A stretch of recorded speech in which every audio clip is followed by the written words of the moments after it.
तर छत्रपती संभाजीनगर जिल्ह्यातही पावसामुळे मोठं नुकसान झालंय। पाऊस एवढा वाढलाय की पैठण, सिल्लोड, कन्नड, पाचोड हे तालुके अक्षरशः पाण्यानं वेढले गेलेत।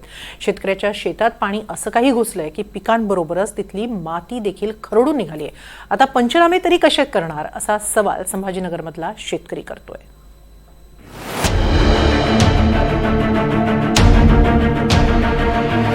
संभाजीनगरमध्ये एवढा पाऊस झाला की जायकवाडी धरणाचे दरवाजे दुसऱ्यांदा संपूर्णपणे उघडावे लागले।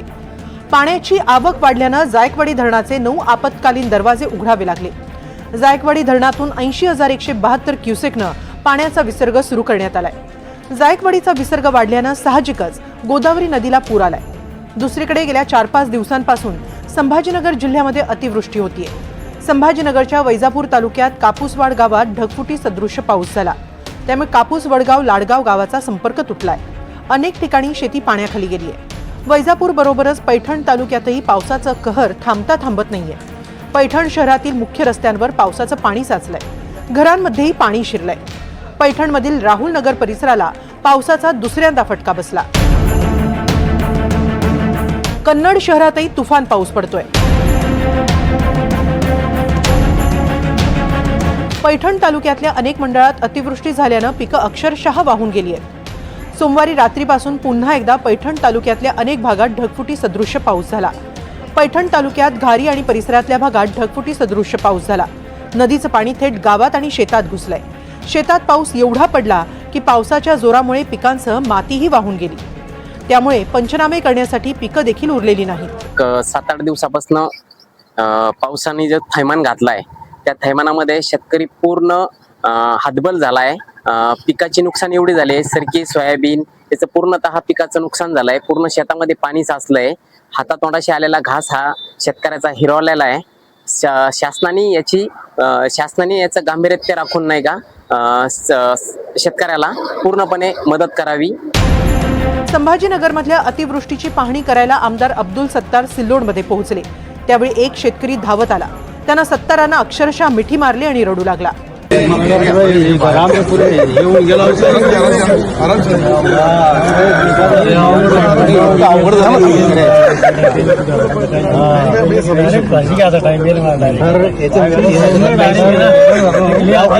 सर्व चांगलं हा सर दवाखान्यात होता।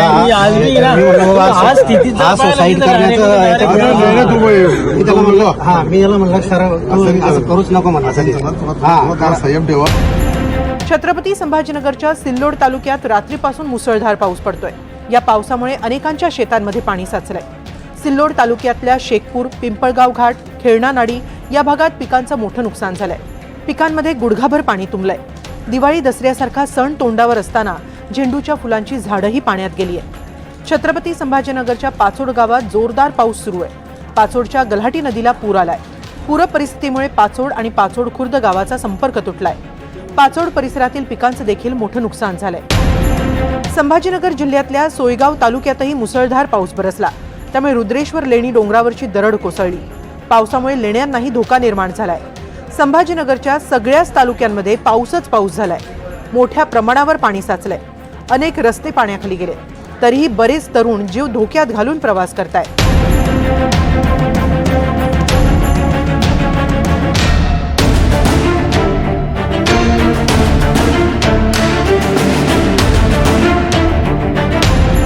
छत्रपती संभाजीनगरमध्ये सोयगाव, सिल्लोड, गंगापूर, कन्नड, पैठण आणि वैजापूर तालुक्यात प्रचंड पाऊस झालाय।